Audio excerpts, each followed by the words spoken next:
Categorical imperative. The categorical imperative, German Categorische Imperativ, is the central philosophical concept in the deontological moral philosophy of Immanuel Kant. Introduced in Kant's 1785 groundwork of the metaphysic of morals, it is a way of evaluating motivations for actions.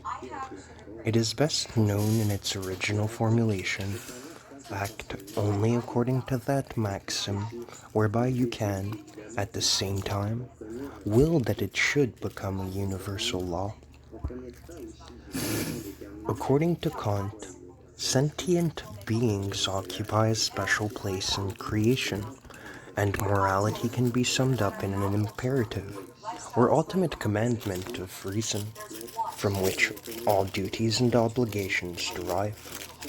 He defines an imperative as any proposition declaring a certain action or inaction to be necessary. Hypothetical imperatives apply to someone who wishes to attain certain ends.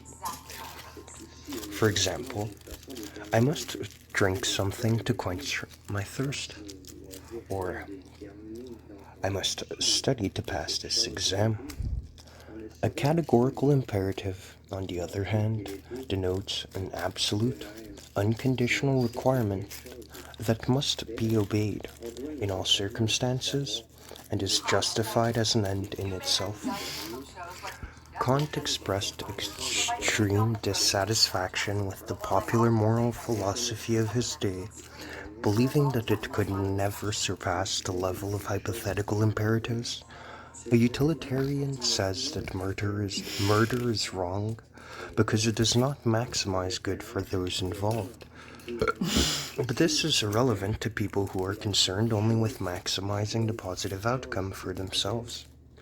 Consequently, Kant argued, hypothetical moral systems cannot persuade moral action or be regarded as bases for moral judgments against others, because the imperatives on which they are based rely too heavily on subjective considerations.